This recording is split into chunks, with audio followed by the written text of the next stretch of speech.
humility, meekness, long-suffering, kindness, humbleness.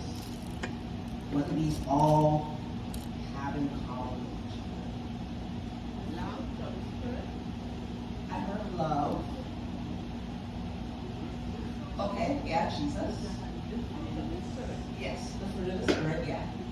Anybody else?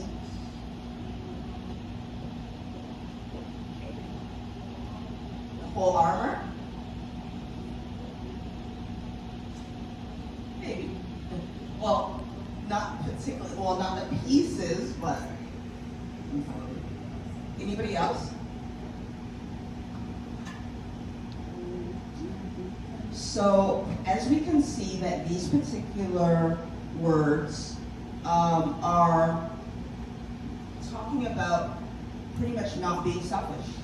It's actually giving towards other people, being selfless, forgetting about yourself or who you are, forgetting about what may have been done to you. For example, being meek means being humble or being mild. Humility is also recognizing that no one is better than anyone. Kindness is being nice to people, opening up a door, giving someone something, etc. Having mercy is having compassion or giving something that people don't necessarily deserve. And we're able to see that. So we're able to see that, as Paul talks about, we're supposed to put on mercies, kindness, humility, meekness, and long-suffering. We didn't read this earlier, but in verse 5, if you go back, it says to put to death fornication, uncleanness, passion, evil desire, and covetousness. And also verse 8, it says putting off anger, wrath, malice, blasphemy, and filthy communication out of your mouth. So as you can see that Paul's talking about taking off certain characteristics and also being able to replace them. So not just to leave that particular place dormant, but to replace them with, some of you said fruits of the Spirit, some of you said characteristics of the Spirit. You're supposed to put those things on. Verse 13 says, bearing with one another and forgiving one another. If anyone has a complaint against another, even as Christ forgave you, so you must also do. And that's not an easy thing to do either. For those of you, have kids, families, etc. And you might tell them one thing once or twice. And you might have to keep telling them over and over again. And sometimes people might remember, sometimes they might not. And it's being able to bear and forbear, and realizing that, people forget, we make mistakes, we fall, we don't get it right all the time, but understanding that it's a process, and understanding that we'll get there one day, and we're working on that. Verse 13, why is it so hard sometimes, or easy, depending on, why is it so hard to forgive sometimes?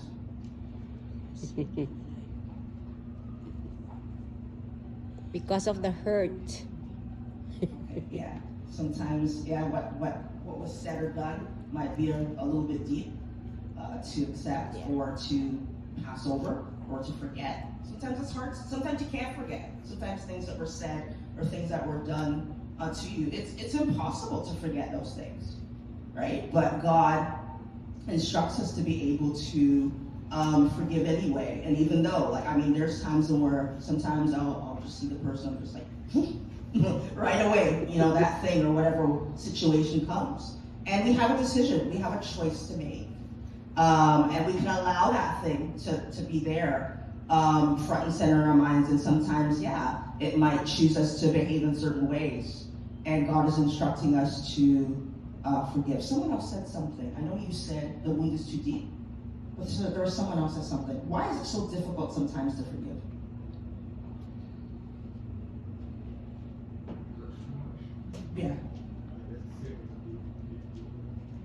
Yeah. Oh yeah, of course. And it's something that doesn't go away that easy. It's something that might take time.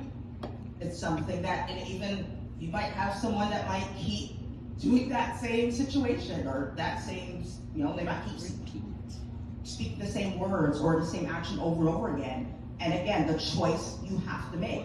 Yes. It's a lot of understanding of the education of forgiveness.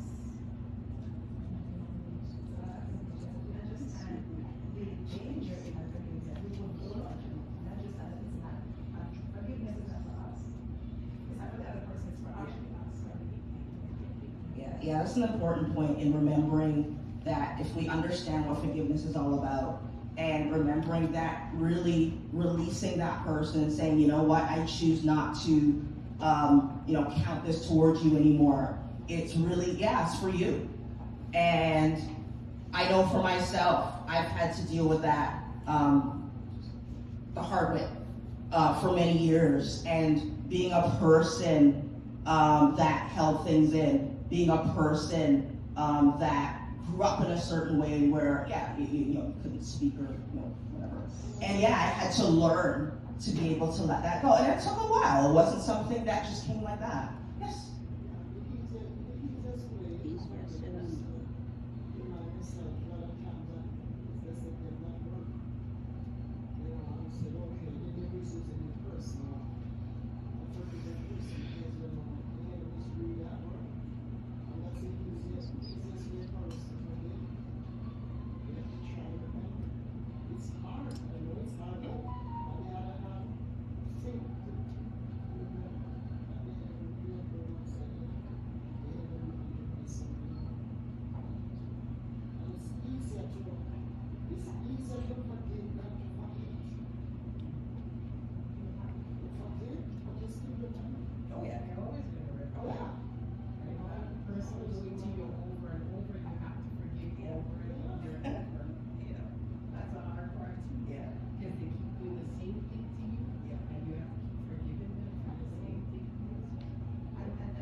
You said something.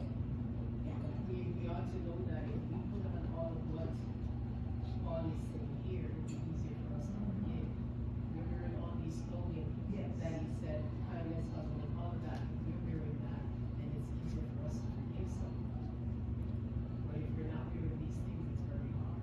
So when we put ourselves in all these heresies, it's easier for us to forgive them. I was going to say something earlier, like you were saying, the person keeps bothering you. You could have someone bother you, and you talk to them about, listen, what's up with that? And they keep going, and they keep going, and they keep going, and they might be Christian, and they might recognize and know, I'm doing this, and well. And you have to keep forgiving them. And Forgiveness, also when you forgive somebody, it doesn't mean that you're going to tolerate their nonsense. Well, So a lot of people that's say, what I'm what saying. if you forgive something, you need to go buddy with them. You don't have to. Forgiveness is you releasing yourself from bondage, releasing yourself from slavery. And a lot of people don't understand the concept and what it's doing to them, and also the legal implication with God. So what they do, they think that when they hold up the person, they're doing the person justice. They're carrying on away with their life. Don't care nothing about you, and you're gonna become a slave. So forgiveness is for you to release yourself from spiritual bondage, and when you do forgive, then you don't have any remorse for the person. You don't want to see nothing bad happen to the person. That is true forgiveness. Let them live their life. If they walk out on me and break up my relationship, I'm going to allow them to take on another partner. But some people, they don't forgive, they get jealous and they don't want the other person to be happy.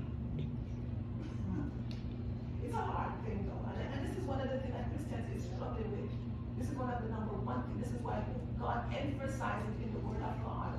If you notice, among many different sins, it was if you don't forgive, you know what I'm saying? It's clear, it's plain when you come to even prior. If we don't forgive, it doesn't make sense to pray because it's not going anywhere. Now if you go on a 50-day fast, it ain't going nowhere. You have to deal with your forgiveness first. And this is one of the things that is blocking a lot of Christians. Amen. Why they can't get their deliverance. Also, too, the scripture says that if you don't forgive, Amen. your sins remain.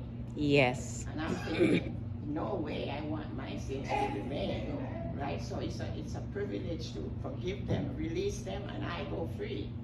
Amen. And one example, when I learned back years ago that why would you allow someone to hurt you in this life, and then you land up in hell because you can't Come forgive? on now. So they're hurting you for eternity. So I'm thinking, no way, I don't want that. So you just ask Jesus to help you to forgive. And then we have to remember too that, yeah, we forgive, but we're holding malice. That's not of God either. Because you forgive somebody, but you don't want to talk to that person. That's But that's not forgiveness. You know, that's not forgiveness. That's not letting go because you're in a malice with the person. And God is not about malice. So some people do that. Oh, yeah. I forgive that person, but no, you don't want to talk. If the person is constantly being denied, you can try to avoid the person. You know, you can, in whatever way you can, try to avoid that person as much as you can, because that person is constantly being a needle in your skin. So if you can try not menacing the person, but try to avoid that person at all costs, you know what I mean? Then you can do that. You cannot be a malice after you say you forgive. Yeah, you can try your best to, as you can, talk to them, say, hey, listen, this isn't right, I don't like it, stop, which is what I've done. And they're like, okay, well, they're like, oh, I'm not paying attention to you, da da da da da. Yeah, and it's like, I'm like, no, I'm telling you, I talked to you, da da da da, and it's like, whoa, like, this person still continues to do it. But then you could just remove yourself from Oh, yeah, of course. Oh, yeah. I'm not avoiding, but unless they follow you around. Yeah, but it depends. What if you have to be in the same house like you are today? Yeah. The same job, same everything?